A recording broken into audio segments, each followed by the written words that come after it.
نحمده ونصلي على رسوله الكريم اما بعد فاعوذ بالله السميع العليم من الشيطان الرجيم بسم الله الرحمن الرحيم ربي اشرح لي صدري ويسر لي امري واحلل عقدة من لساني يفقهوا قولي اعوذ بالله من الشيطان الرجيم بسم الله الرحمن الرحيم لقد كان لكم في رسول الله اسوة حسنة۔ محترم سامعین، اللہ کے دین کے غلبے کے لیے محنت کرنا بحیثیت مسلمان ہم سب پر فرض ہے۔ اس کا نتیجہ کچھ بھی نکلے یہ اللہ پر چھوڑیے، دین کا غلبہ ہماری زندگی میں ہو یا زندگی کے بعد ہو، ہمارے ذمہ صرف اس کے لیے محنت ہے، کیونکہ احکم الحاکمین نے فرمایا ان اقیم الدین ولا تتفرقوا،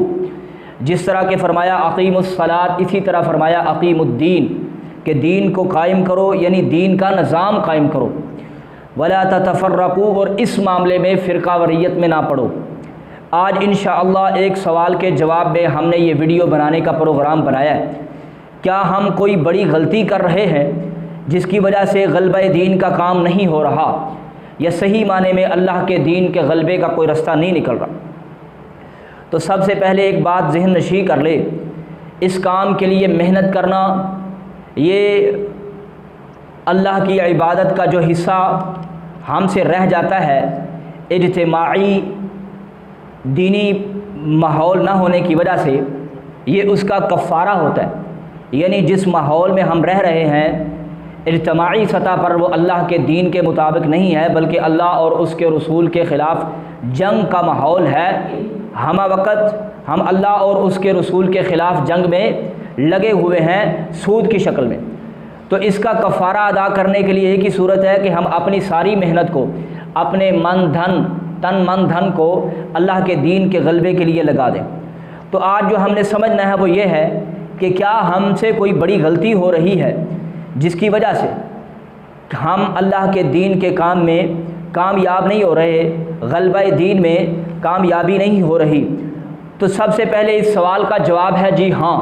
ہم ایک بہت بڑی غلطی کر رہے ہیں۔ وہ غلطی کیا ہے کہ جس طریقہ کار کے ساتھ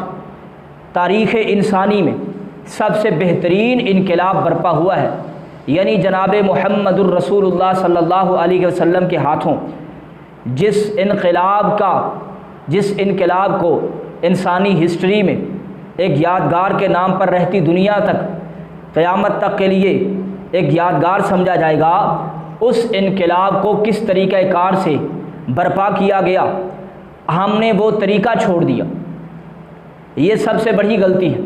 ہم نے وہ طریقہ چھوڑ دیا۔ نبی رحمت علیہ الصلوۃ والسلام، آپ سے بڑا کوئی رب کی زمین پر داعی نہیں تھا، آپ سے بڑا کوئی مبلغ نہیں تھا۔ کون کہہ سکتا ہے کہ دنیا کائنات میں کوئی ایسا مبلغ ہے کہ جس کی زبان میں احمد مجتبیٰ علیہ الصلوۃ والسلام سے زیادہ اثر ہے، جس کی تبلیغ میں، جس کی تقریر میں محمد الرسول اللہ علیہ الصلوۃ والسلام سے زیادہ اثر ہے، پر تاثیر ہے کسی کی تقریر محمد مصطفیٰ علیہ السلام سے؟ لیکن اس نبی کو بھی دین کے غلبے کے لیے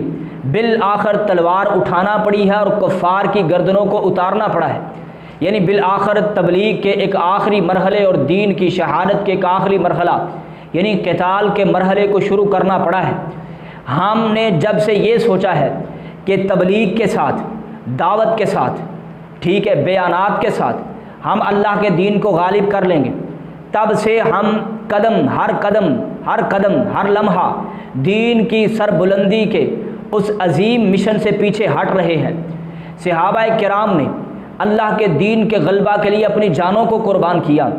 اور ہم اپنی جانوں کو بچا کر اللہ کے دین کا غلبہ چاہتے ہیں۔ یہ سب سے بڑی غلطی ہے۔ جی اللہ پاک نے قرآن مقدس کی ابتدا میں ہی یہ بتا دیا، وَلَنَبْلُوَنَّكُمْ بِشَيْءٍ مِّنَ الْخَوْفِ وَالْجُوعِ وَنَقْصٍ مِّنَ الْأَمْوَالِ، ضرور ضرور تمہیں آزما کے رہیں گے، نقصان دے کے، جانوں کا نقصان دے کے، مال کا نقصان دے کے، ثمرات کا نقصان دے کے، یعنی تمہاری محنتوں کا پھل نہ دے کے تمہیں آزمائیں گے۔ تو دین کا یہ رستہ، غلبہ دین کا یہ رستہ پھولوں کی سیج نہیں بلکہ کانٹوں کا رستہ ہے۔ تو جو ہم نے سب سے بڑی غلطی کی ہے وہ یہ ہے کہ نبی رحمت علیہ الصلوۃ والسلام کے اس طریقہ کار کو، کہ جس طریقہ کار سے آپ نے عقائد میں، عبادات میں، معاملات میں سیاست میں، معاشری زندگی میں اور اقتصادی زندگی میں، ان زندگی کے 6 شعبوں میں نبی رحمت علیہ الصلوۃ والسلام نے جو انقلاب برپا کیا، اس انقلاب کے طریقہ کار کو ہم نے چھوڑ دیا منہج مصطفیٰ علیہ السلام۔ وہ کیا طریقہ ہے؟ سب سے پہلے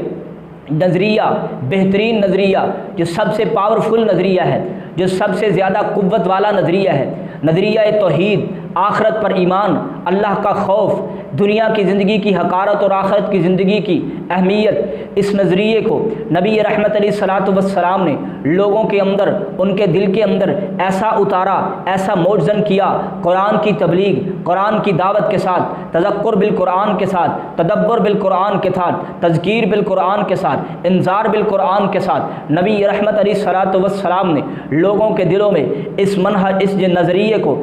جناب بہت زیادہ مضبوط کیا۔ جب اس نظریے،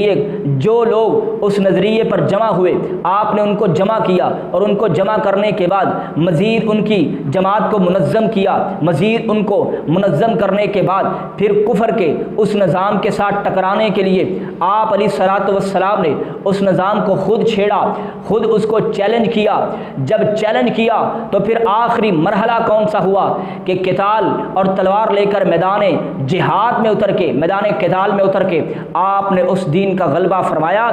جس دین کے غلبے کے بارے میں، جس نبی علیہ الصلوۃ والسلام کے طریقہ کار کے بارے میں اللہ پاک نے قرآن مقدس میں یوں فرمایا، لقد کان لکم فی رسول اللہ اسوۃ حسنہ، ہم نے تمہارے لیے نبی رحمت علیہ الصلوۃ والسلام کی زندگی میں اسوہ حسنہ رکھا ہے۔ تو یہ اسوہ حسنہ صرف مسواک کرنا اسوہ حسنہ نہیں، صرف نماز پڑھنے میں آپ کے طریقے کو اپنانا اسوہ حسنہ نہیں ہے، بلکہ آپ کی پوری زندگی اسوہ حسنہ ہے۔